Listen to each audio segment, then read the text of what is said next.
guys, this is part 2 of the video. So right now we're around a month and a half from the last treatment. So she got 1 treatment of PRP into this area. You can compare the area now.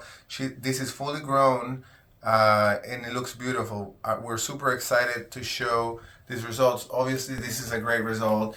Results sometimes can be a little variable with this, but in general, I always say PRP is better than doing nothing.